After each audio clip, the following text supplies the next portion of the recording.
Paris, Rafael Williams. I'm the designer and owner of London Clothing. London Clothing. You got one of your coats on right now. Yeah, most definitely. I got my brand is called London, Lundun. But people don't really know it's really two words. It's L-UN space D-UN. It really means one of one in French because my name is Paris. So it means one of one. Yeah, so I just put it together so people think it's a play on London, but if you really know about the brand, then you know the real meaning behind it. Right. No, that's fire, bro. Yeah. Like, how long did it take you to do that joint that you got on right now? Yeah. You want the real or the fake? So, I want the real. Yeah, I mean, right now, I'm up to about an hour and a half, maybe two, to make a jacket complete, start to finish. That's it. Yeah. I've been at this for 8 years, so I learned it's executing and also being pretty paceful, and that gets you far. So when you start, you say you've been out for 8 years. Like when you start actually, I actually started this in about 2013. I thought of the idea, and actually me and a friend, his name is Terrell Adams. We spoke about it, and he talked about how he's gonna make the t-shirts, and I told him, I was like, I'm gonna learn how to sew, and blah, blah, blah. And then it was the end of a bad relationship, and I really just dug into what I wanted to do. And I showed up at his house, I'll never forget, at 7 o'clock in the morning, because I thought about it all night. And his mom answered the door, R.I.P. Miss Brown. And she's like, what are you here for? I was like, I got an idea. I can tell you what I'm going to be and where I'm going to go. She's like, you can't wake him up, but go ahead and sit down. And then she came out and asked me, and I explained everything literally up until today into detail to that woman, what I was going to do. And I didn't even sew at that point. After I left her house, I actually went and bought my first sewing machine. Then I went to the, what is that called? The thrift store. I bought a button up and I took it apart seam by seam. And then I figured out how to make shirts. And the first one wasn't great, but it was good. And I kind of knew I was onto something. So you started by breaking down a shirt and putting it back together. And that's how you found out that you had a love for this, that you had a passion for this. I'll tell you the truth. I thought I had to sit back and think. I was working for, I think it was PennDOT. And I thought, like, what they say, you'll love your job if you love what you do. And then I thought, what could I do for the rest of my life, even if I wasn't paid? And originally I'm an artist. I can draw very, very portraits, very, very good portraits of people, but I thought they don't make money until they die. Right. So I'm like, nah. So I taught myself how to make clothes, and it's just been a grind. Like I taught myself, I started making clothes. My homie Zaire, he's one of the first people that came to me and had me do a blazer and replace the arms. That was like my first project. It was crazy, but I got it done in a great manner. And then life was still a little tough for me at the end because I was just starting out. So I had bluffed my way into the job with the Pennsylvania art director. And I literally bluffed my way into the point. He hired me. He left for 2 weeks, the week later, and I was supposed to be making stuff. I didn't know how to use the serger or anything. I had to go to the department store that repaired them. And then they showed me how to make it. And I went back and got started on my job.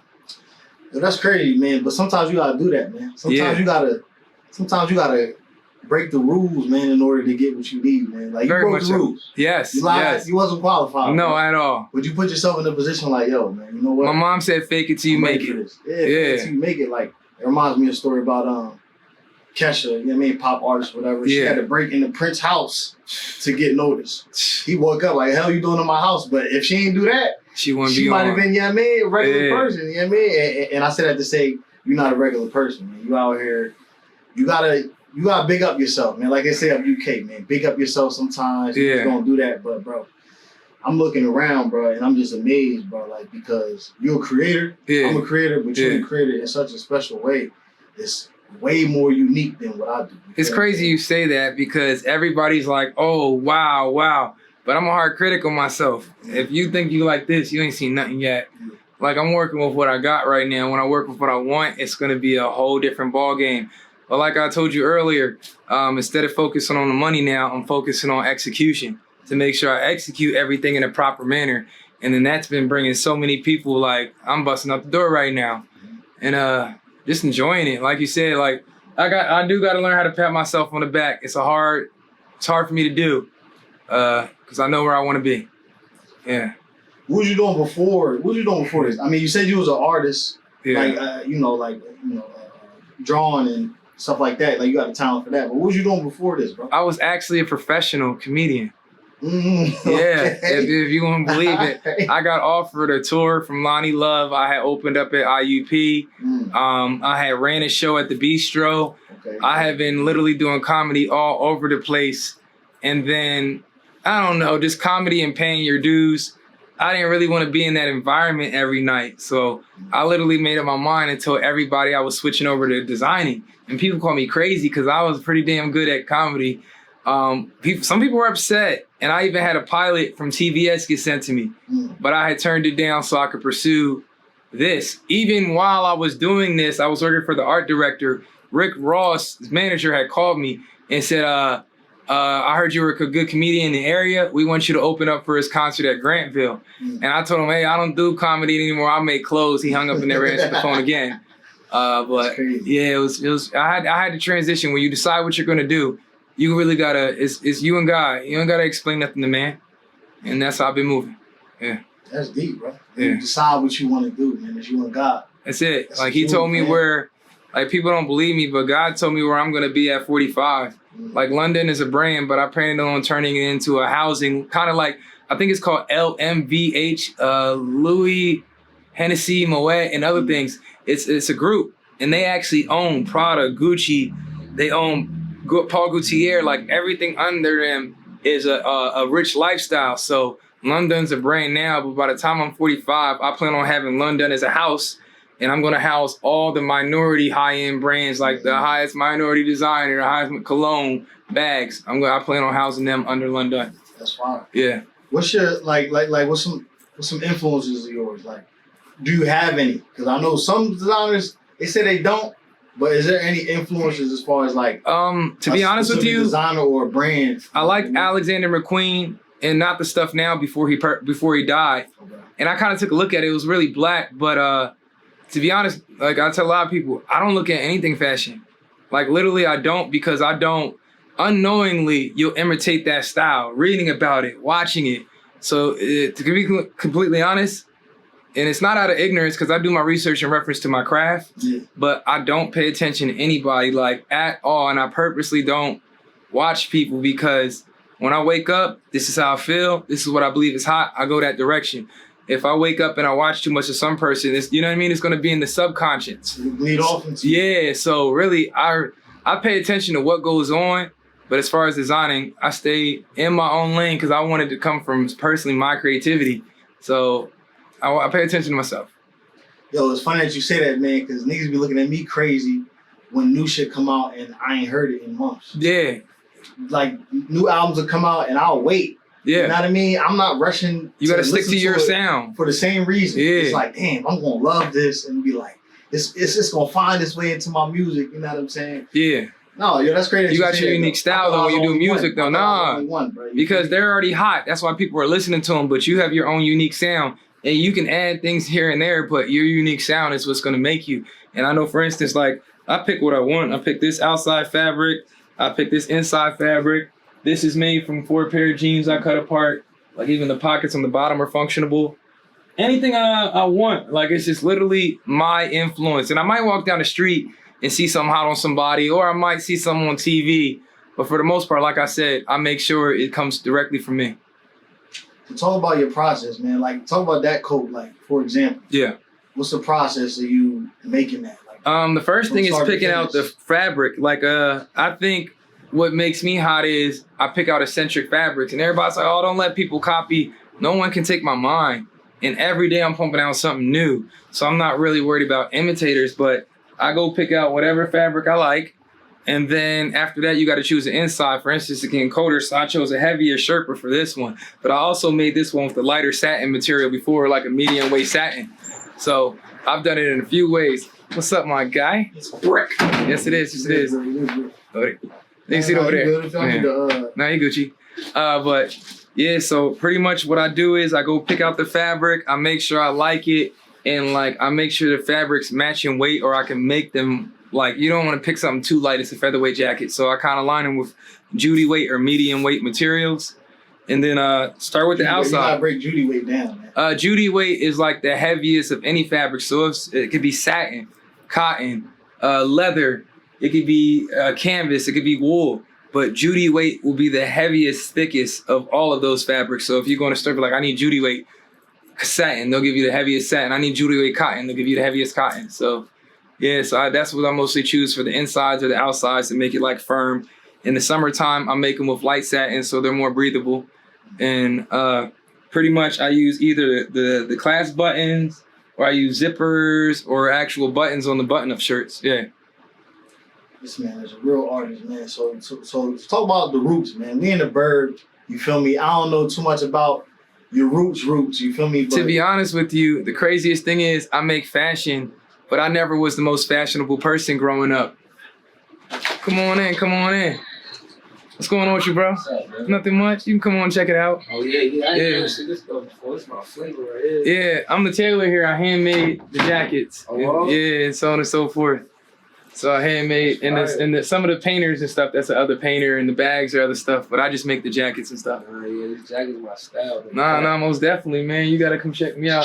This one is fire. I ain't gonna hold it. Y'all have too damn you can't even say I even like made the that. one. Yeah. I even That made shit fire. I was looking at it just now and I walked in. Oh, You made dope. that shit? Yeah, handmade everything. Even the one I'm wearing. Yeah. I sit right there. I hand make everything. I tailor everything. Fire. It's just dope. Yeah. No, it's a collective. Like, I have other people in here. They sell t-shirts, they sell sweaters, but I'm the one that just hand makes it. Like, I hand made this varsity jacket last week. Oh, that's fire. Yeah, he went and picked out the fabric, and I just made it. Yeah. So anything you're interested in, like, yeah, let me know. We can take a trip to the fabric store and really fuck some shit up. So Yeah, I'm gonna come forward with you. I'm here every day till like 10 to 6. I better say that, bro. Let me give you a card real quick, I got you, though. so you can call me if need be. You can buy shit out of here? Yeah, nigga, I sell everything. Alright. I sell it all. I got a lot of custom work I'm going through right now, but I sell everything. My name Paris. My name DP, bro. Hit me. Definitely. Alright, fellas. Yes, sir. What do we go back to? Oh, okay. You were saying my influence is where I'm from. And like I was saying, the craziest part is I'm not a fashionable person. Like, in high school, I wasn't known as best dressed at all. My brother more so is, and he is the fashionable guy. I'm more of an artist. I used to draw and things of that nature. So to me, the clothing is dope, but the process of putting together and picking what I want is just art to me. So I was always good at art. So I started drawing. And then, like I said, like, anything I could do, I started making t-shirts and printing t-shirts early on in high school. And I got a lot of money for that, and it was pretty fun. Inspirations, just art, man. And I worked plenty of jobs. I worked insurance while I was still chasing this goal. I helped build and then manage an antique mall. And then right when COVID hit, it's crazy because my boss didn't really know what I did. Then I started talking about making clothes, and one day he was like, "Yo, if you're not gonna talk about it, don't be about it. Just treat it like a hobby." I was like, "What the fuck? You don't know what I did." Man, I quit. And then 2 weeks later, I hopped in my car, didn't talk to nobody, and drove straight to Atlanta. No lie, I prayed to God, and I trusted God that I have the faith, that He gave me the talent, and that He would lead me where I needed to go. And like I said, I drove straight to Atlanta, and 2 of my homies hopped in the car and came with me. They didn't even know what was up. So I get there, and like the first 2 days, it was pretty rough. We were looking around. The third day, I finally make it, and I get in front of Exclusive Game. The management made sure I got there. I'm throwing out every piece I got. He goes, "I don't like none of it, but I like the jacket you got on." So I hand him the jacket I got on, and then he dips. He even left out the back like I was bothering or something. I was kind of devastated, bro. And that's how that went, and I left, and that was like a Saturday night, and I was pretty upset that night. I went to sleep. I woke up the next morning. It was like a Sunday morning. I was pretty devastated because I was there for 3 days and not a lot happened. The guy I wanted to see really didn't like what I had, so I was very confused. And I wanted to link up with a rapper, so I sent a bunch of rappers clothing and so on, and nobody was responding to me at all because Atlanta, they ain't trying to get hit for a lick, so they're very cautious. So I called, I think, who was hot? The dude that made that song, Baby Mama Ain't Shit. She won't let me see my son, Fujiano. Oh, yeah, yep. So I'm in the parking lot, and my dad prays for me. I'm like, "Dad, things aren't going well." He prays for me. I call my wife, and I'm like, "Hey, I'll be home. I'm so sorry. It's a little rough out here." And then she's like, she's about to hang up, and she's like, "A package got returned." I'm like, "What?" And I'm like, "Send me a picture of it." She sends me a picture of the package, and it was to his house, but they had rejected it. So I sent it to Fujiano. I'm like, "Listen, I'm a fan. I've been here trying to link up with you. You actually rejected my package. I haven't really met with people. I'm about to go home." And so I was devastated. So I went back to my hotel. My homie Chance was with me, and I just went to sleep. I didn't know what else to do. It was 11 o'clock in the morning, and I was like, I'm just gonna go to sleep. I wake up at 1, my phone rings. It's Fujiano. They send me an address. And I'm like, what should we do? He's like, nigga, get in the car. So we get in the car. We drive like almost 30 to 45 minutes away from Atlanta. We're in like this gated community. And they bring me into his house and whatnot, a house and a pool house, a big ass house. So I show them clothes. They like what I make. And I'm like, yo, I can make stuff while I'm here. So they give us a nice big ass room in this big ass mansion, and they pay me to make clothes the whole time. And if that, mind you, I didn't see the rap Fujiano yet. And then finally, like after 2 hours, he comes in, like walks in. He's like, yo, I'm like, oh shit, this nigga. He's like, you ain't got nothing for me. I said, they did everything they chose for you in the kitchen. He shot to the kitchen. And like, so we in there, they bought everything I had. And then I left. And like, I was happy because that happened. But on the way home, the manager of Exclusive Game, I fuck with my homie. I got to actually reach out to him. He made sure I got a pop-up there. So I came home, got the money together because he charged me $1,500. It took me 2 weeks, and I drove back. And then he charged me extra, so I paid for the fucking pop-up. The day of the pop-up, I only had $16 in my pocket. Mind you, I'm out of town. I spent money on the hotel. I paid for the pop-up, and I ain't going front. I was stressed the fuck out. So for the first 2 hours, I'm doing a pop-up. It looked like they were actually avoiding my clothing. I didn't even know what to do. So I go outside and call my mom. I'm about to break down. And she's like, you need to trust God. She's like, you always get scared in the middle area and then God comes through. And so I was like, all right. She's like, trust God and go in there. So I literally, this is no cap. I go in there, I sit down like this. And I'm like, God, I trust you. So I take a picture of something. And I was like, all right, I'm just going to post something on IG.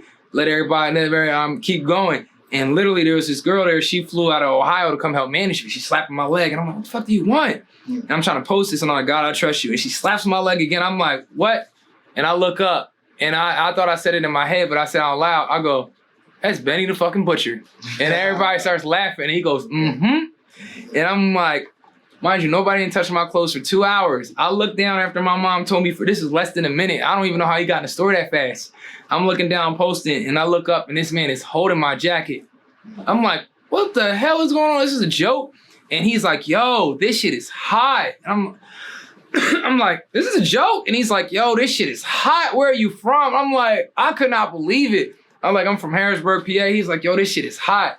We start chopping it up. Mind you, Benny's my favorite rapper. That's when he came out with Legend. It had just dropped. The shit was hot to me everywhere, bro. And I couldn't even speak. The lady was like, yo, he listens to your song every day. He listened to it 1,000,000 times this morning. I'm like, what? And then he like buys 2 jackets off of me.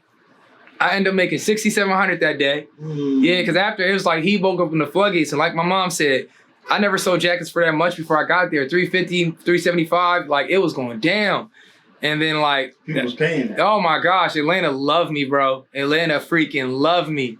And then even so I go home and like a week and a half later, my cousin called me. He's like, yo, he's from New York. He's like, yo, Benny's in your shit, bro. Da, da, da. I was like, I know, bro. Like I met him at the store. He's like, no, he's in your shit. And I didn't listen to what he said. Whatever, bro. I hang up, then he calls me back and he sends me a screenshot from YouTube. He said, no, Benny's in your shit. So he wore my clothing to this album release party for Meet the Plug 2. Okay. Yeah, okay. And that was fucking dope. Yeah. And from then on, I met you shortly thereafter.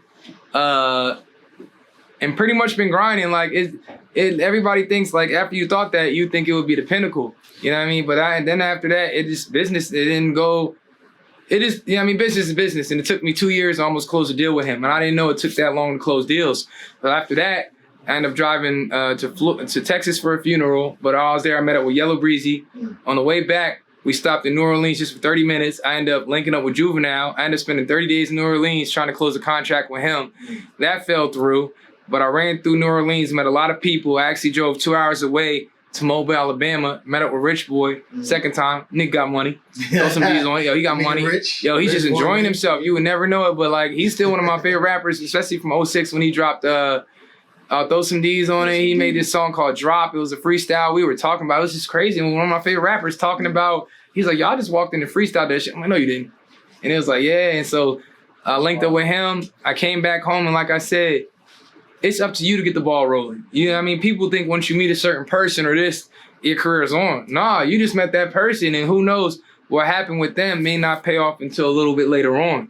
So I didn't know that. I'm thinking I meet these celebrities, I'm on tomorrow. It wasn't like that. Thought it was like this. Oh my gosh, man. And once that I had to go get over that reality, And it's crazy because I'll keep it a beam with you. After I met all these celebrities, I was with Pusha, I was with ESG. I didn't even know who ESG was when I met him. Right. I'm walking out the store in Atlanta. His friend was like, yo, you need to meet my friend ESG. He talks just like, oh, he raps. I'm like, all right, his name. I said, Esty? He goes, no, it's ESG. I'm like, all right. He takes me to this white Benz and rolls down the window. Yo, he literally talks like, he goes, yo, what's up? I'm like, is this a fucking joke, bro? But I hop out, I take a picture on him, and then now he's booming. It was pretty fucking dope. But like I said, I got back home after all that. Bill's still stressing, all types of stuff. I had to take therapy. I went and took therapy, outpatient therapy for 3 months because I was just stressed, like the highs and the lows and the highs and the lows. That's all a part of business. And I had to learn how to control my emotion and be okay with that. So I came, I took intense therapy, outpatient for like 3 months, 3 times a week for like 3 hours. That really changed my life. Because you change a man's thinking, you change everything. So the shit that used to break me before, after I got my mind strong, it don't break me no more. It's kind of like, all right, this shit's gonna happen. I don't let it break me down. You know what I mean? And so I had a store on 6th Street. I went in on it with some people. They dropped out after the 2nd month. I held it down for almost 6 to 8 months. It became too much. And then shout out my homie DeJean. He's the one that kept coming like, yo, come downtown. But I wasn't listening to him while I was in my ways. I was still doing shows in Brooklyn. I was doing shows everywhere, doing pretty well. But the store at home wasn't doing so well. So finally I closed it and he told me, he's like, just come down here for 3 days. I came down here for 3 days. And I've been down here for 3 months because we're right across the street from the Capitol and we're next to a shoe cobbler in a sub place. It's just been booming from politicians to random people just coming down here. So I'm blessed right now. Yeah. Let's talk about real quick. Let's talk about therapy, homie. Okay. A lot of people don't. It's a stigma. You feel me? You want the truth? I mean, I'm gonna say this right because you're an entrepreneur. Yeah. I feel like a lot of entrepreneurs, a lot more need it than they think they do because of you said. Oh, I'm gonna tell you some crazy shit. Lows, bro. I'm gonna tell you some crazy shit. Highs and lows, valleys and peaks, and that shit crazy when you be in the bottom, homie. But it's all a part of it. And listening to this Millionaire Mindset book, the highs and lows are a part of it. But yeah, going to therapy, I'm not gonna lie. After I got back from meeting all those people and stuff, I made a little money, but I still had bills. I was behind on my rent. Like, I almost got evicted, all types of stuff. And it was like, I'm taking care of my son. I got a wife. I got a stepson. Like, I'm trying to figure things out. And it really shook me. So I went and I'm not going to lie, I went downtown and I just felt like I was really losing my mind in a sense. It was just, the stress really took a toll on me. So I didn't want to go in the park. I actually tried to get myself checked in where they keep you for 30 days, but it's like, nah, you don't need that. You just need, you good. Yeah, they was like, you good. I'm like, listen, I can use this vacation to stay here for 30 days. Y'all get free TVs and free gowns. I'm with it. But they wouldn't let me stay there. It's like, nah, you just need outpatient. So I went and took outpatient. And like you said, I keep it a bean. I found out I had seasonal depression. And because we're up here, like if I was somewhere where it was warm, it'd be better. But because we're in PA, and it's really been my whole life and they made me realize it, right where we used to start school. And then right around Halloween and Thanksgiving, when it first get cold, that would affect me from almost Halloween all the way through till March. And it was like it's a seasonal thing. And I found out about that. I found out, because that really affects you when like we have more cold months here than we do warm months. Exactly. So you have to learn how to maneuver in that. And I'll be real, I'm a husband. I was being a menace to my family. And I'll tell you the truth, the real reason I went is for myself, but for my wife so I could be a better husband, and so my boys so I could be a better dad. Who wants to be, like, I'm the head of this household, so, and I really stand by that, my wife does too. And my boys are looking at me, so I didn't want, you know what I mean? So I got my head checked to really be stronger for them. And that was the best thing I ever did. And what we were talking about, first of all, I did my research, and you find out that a lot of millionaires go to therapy. Therapy, bro. Yo, I'm in a group setting with people, and don't get fucked up. There's some crazy people in there, but I can't let them crazy. The first day I went in there, I looked at them crazy. By the time I left, you're not crazy, it's conditioned. Dog, there was millionaires in there. Mm-hmm. There were millionaires in there. Like the one guy, he was depressed because COVID had happened. And then when COVID had shut down his job, he had to spend more time at home. He realized he had no home life because he spent all this time at work. And he got depressed because he didn't know how to handle that.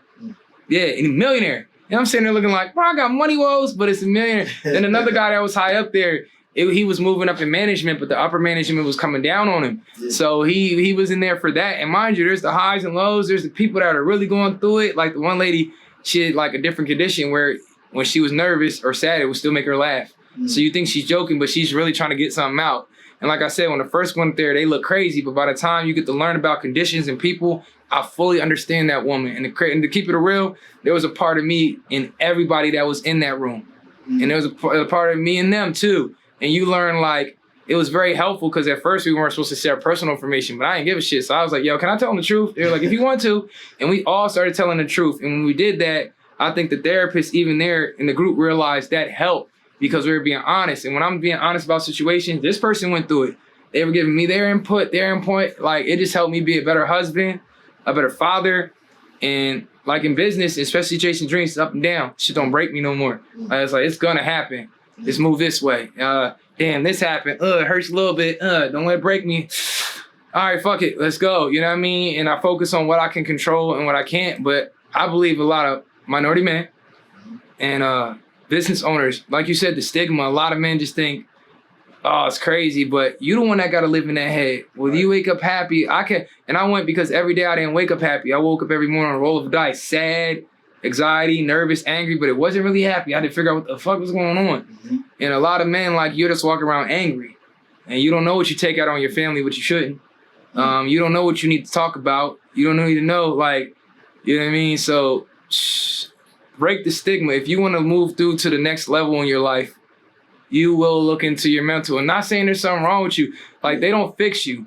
They teach you coping mechanisms so you can fight the battles ahead, because nothing said the battles are going to stop. They're going to be there for the rest of my life. Right. But But you just need to know how to handle it. And that's what they teach you. It teach me how to handle my anger. It teach me how to handle my anxiety. It teach me how to, just a lot. It really did. And man, I'm religious too, so I lean on religion very much. So a lot of people don't know that. It's a major part of everything I do. But that apart with getting yourself checked, and whether it's a psychiatrist or a therapist or whatever it may be, it changed me. I was good before, but now I'm dangerous. That's the best way I could put it. You know what I mean? Before you could break me. Before if this deal, that would make me go crazy. Now, you can't break me. You know what I mean? I refuse to take a loss. I can't take excuses from my customers because I can't turn around and be like, hey, wife and kids, we're eating excuses for dinner. You know what I mean? So it made me stronger because I refuse to take a loss, not just for myself, for my family. So 100%. I don't care if I go up a penny on you. I'm going home with something up. You know what I mean? And that's what I do. Nah, man, look like, you got good spirit, good energy about you, you know what I'm saying? When I walked in here earlier, I'm like, all right, you know what I mean? Yeah. Man, you was working, so you had your head down working, so it's like, listen, man, what advice you got to somebody who might want to pursue, because, I mean, all right, so who would you call what you do exactly? I am a tailor. Is there a term for it? I believe I'm a tailor / custom tailor / designer. You know what I mean? And business owner, because I'm very good with business. But so I narrow it down. I won't say I'm too many things. I'm just a tailor / designer. All right, so what advice would you give to somebody at the crib who's like, man, I want to design. I don't know where to start. They don't got no sewing machine. They don't got a damn thing. Either take a course, check YouTube, but really look into your craft. They say you should spend at least 30 minutes a day, whether it's watching video or reading up or listening to something about your craft.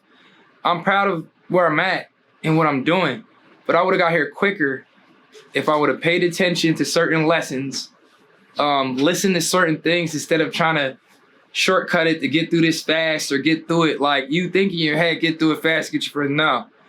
Pay attention, learn from who you can, and follow the instructions. For real, because you can freak things your way, but you need to know the basics of stuff. Whether it's music, playing an instrument, or making clothes, you gotta know the basics. And I think that's what took me a little longer, because I thought I could learn it on my own and do it by myself and move forward that way. Now I realize a millionaire or anybody who's in the business, you will forever be a student of the game.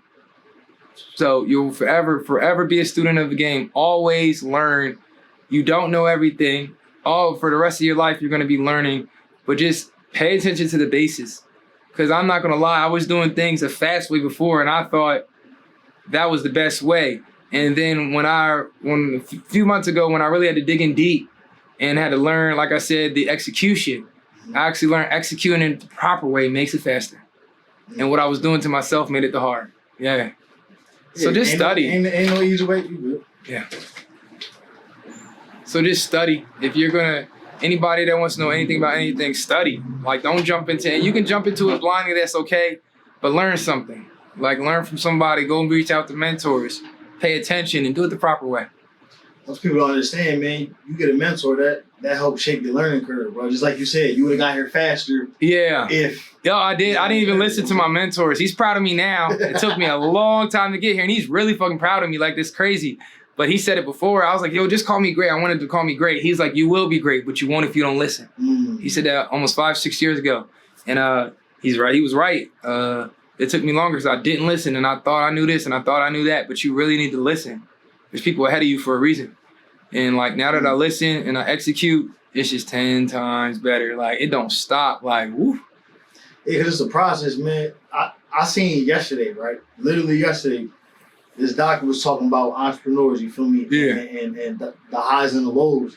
And he was like, really, it's because we put so much value into the moment when we should be putting the value into the process. Because once you get to the moment, it's like, all right, you meet Benny the Butcher, you're like, oh, my life is set. Yep. And then when it don't go, you're like, damn. Yeah, the execution is key. Yeah, the moments are there. What did they say? Opportunity is preparation and timing or something. So you're right. Execution, like, the opportunity could be there, but if you don't execute, it's not going to be well. Like, I had these photographers come in a few weeks ago, and I fucked with them because they was young bulls. But they came in, I had a rate for them. They took the pictures. They weren't so well. So I had to go tell them, like, hey, stop charging people, and no offense, stop charging people for what you're doing. Go learn the craft first and then charge. And I was like, come back and see me once you learn a little more. But you really, they need to execute. You know what I mean? I still gave them a little something, paid them, but execution again. You gave them some real advice. Yeah, they'll give you an opportunity to fuck up. So it's like, you know what I mean? Either you're going to get this opportunity, like, you will get the opportunity, but you can get there and you can fuck up there. And they're not going to say to your face, you fucked up. They just won't call you back. So, you know what I mean? You got to execute. Opportunities will come. Can you execute? That's heavy. Yeah. Shout out Benny. You already know that. Yeah. Push it. BSF. I need my chain.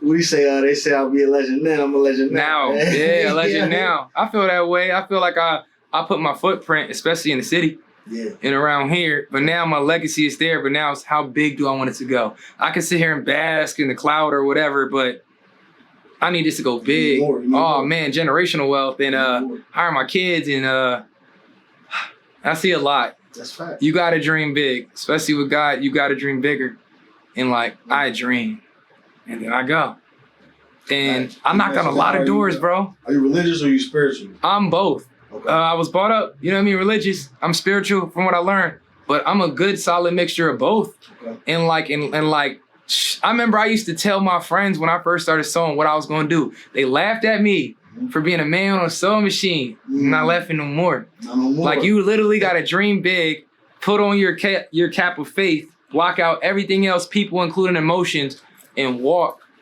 Like, the only reason I'm here now is because I done knocked down so many doors already that I thought were literally impossible. Like, literally, some of the stuff I did, you wouldn't believe it. And I thought it was impossible, but when you go, shit happens. So I don't even know how fast I'm gonna get to where I need to be right now. Like, I wanna buy a house for my kids, so I'm really focusing and buckling down.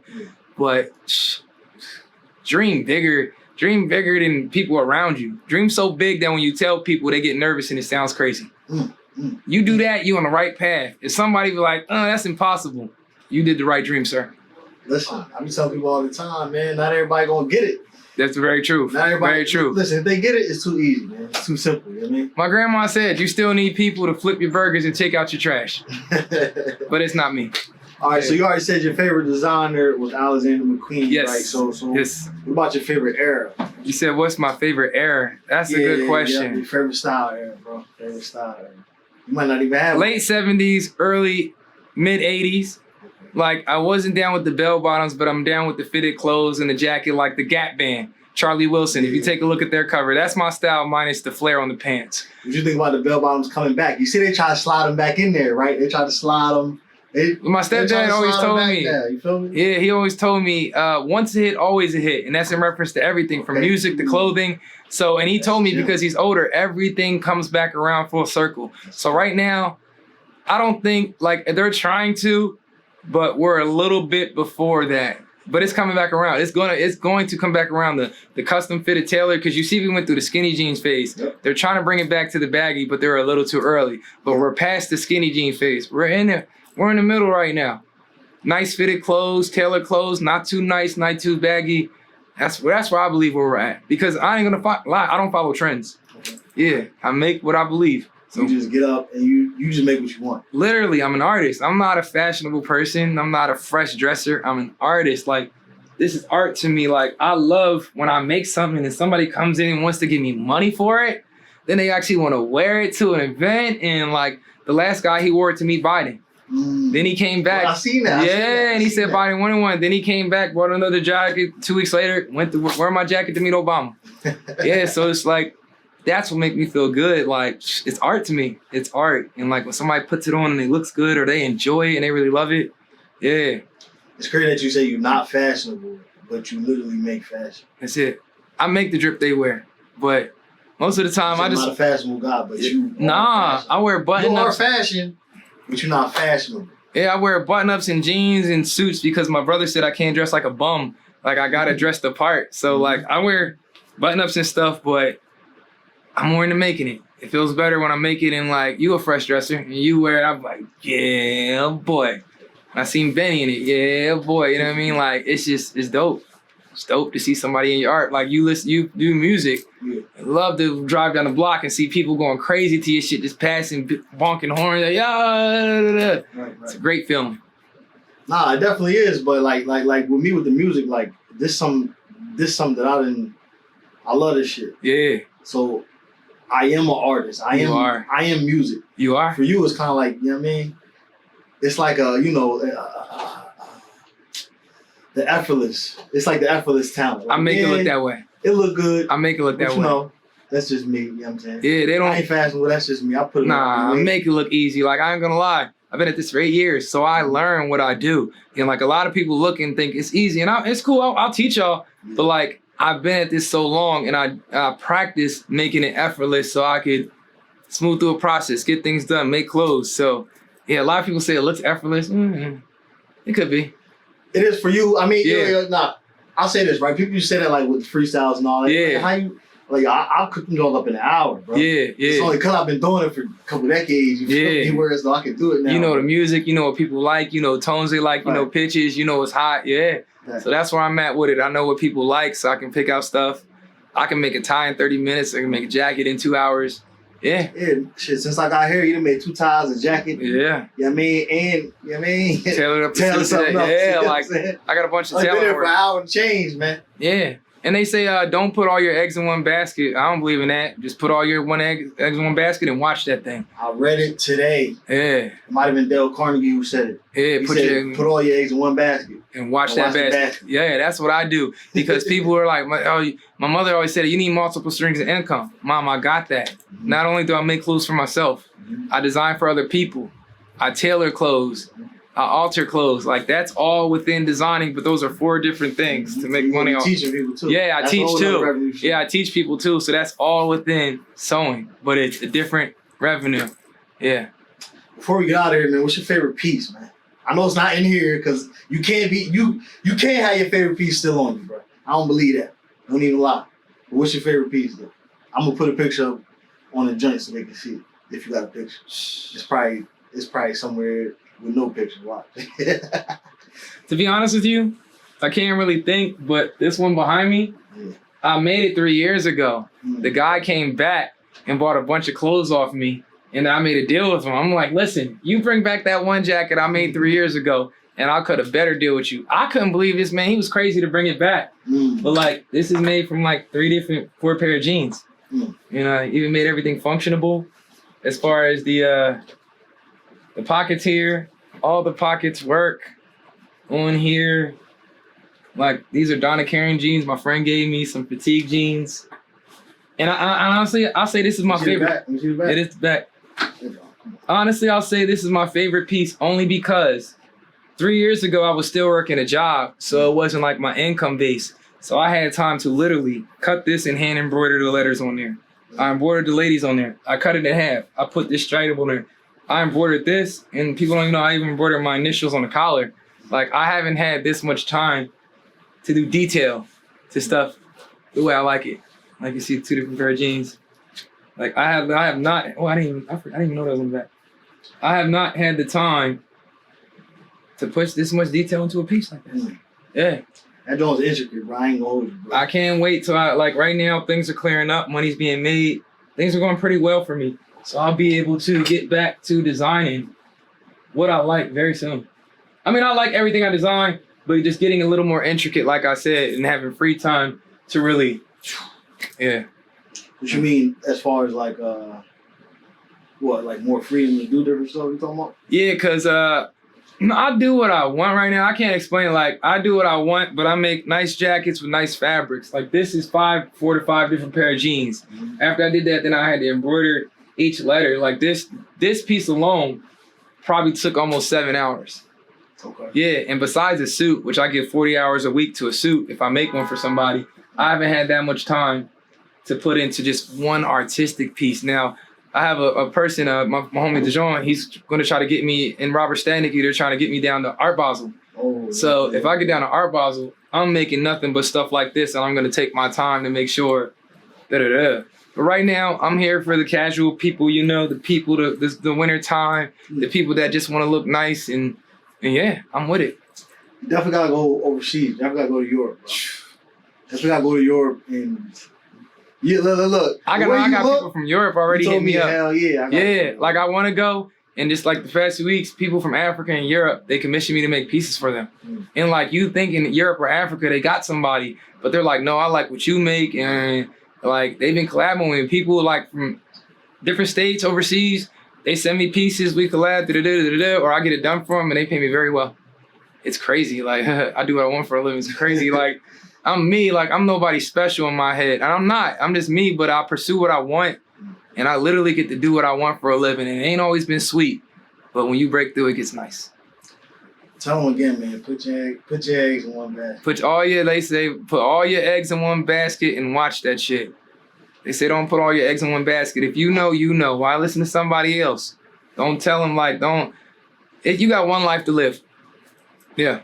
Well, you might as well be a master, right? Oh man, and it's crazy because everybody thinks I'm so far, but in my head, this is just the beginning. I ain't done nothing yet, and it's just funny because they're, oh my gosh, wow, you ain't seen nothing yet. Like I plan on taking more lessons in tutelage. I plan on buying more expensive fabrics. Yeah, customer just dropped off some fabric today. It's the most expensive thing I ever worked with. It's $70 a yard, and it takes about 3 to 4 yards to make a jacket. So you excited? Oh yeah, it was nice too. Oh man, and it's getting bigger and better and better. Yeah. Right. This made a leather polo the other week. It's really nice. It's crazy. Leather polo. Yo, man. It was a cotton bottom. Man, this is your you come in there, no price tags on there, bro.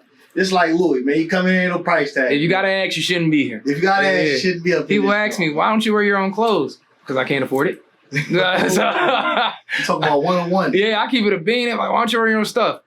I can't afford it. Like, I'm not there yet. The things people are coming to pay for my stuff, I ain't there yet. But they paying, so yeah. They paying. Yeah. Like, you wear a joint versus putting it up, man. Somebody, hey, oh man, I'd rather sell it. Yeah. Sell it off your back. I can make another one in my dreams. Why not sell it right now? Yeah. I'll be naked walking down the street. Oh, you want the shirt? Bet. Bet. I made these jeans too. Play it on. Take man, your shoes, man. Them shoes you making. That's gonna happen. Shout out no. They gonna don't go to Cali. They gonna buy them some nice shoes. Yeah, you know what that means? Yeah. You know what that means? That's some nice shoes you got on right there. Yeah. They ain't doing that. Yeah. I mean, if I go in the joint, I'm keeping my sneakers. I'm letting y'all know right now, man. They got me. You check my track record, man. I kept my sneakers. Kept sneakers all the way. Kept my sneakers the whole time. Yeah. You know what I'm saying? Nice. We gonna get out of here though, man. Yeah. Let the people know where they can find you. You feel me? Right now, my name is Paris Rafael Williams. You can find me on Instagram at London Paris, LUDUN Paris. I got a website, londonparispop.com. Right now, I'm at 25 North 4th Street, downtown Harrisburg, PA at the Top Shop. So definitely come check me out. I got a vintage machine I work on right in the window. It just goes down. Yes, sir, man. Appreciate you, bro. Thank you. I mean, lending your time, my boy. Thank you. Legend, man. What Benny say? Oh, what's the legend now? You think I'm being a legend soon, but I'm a legend now. I'm a legend now. It's just how big it wants to go. Let's get it. Oh, thank you. Yes, sir.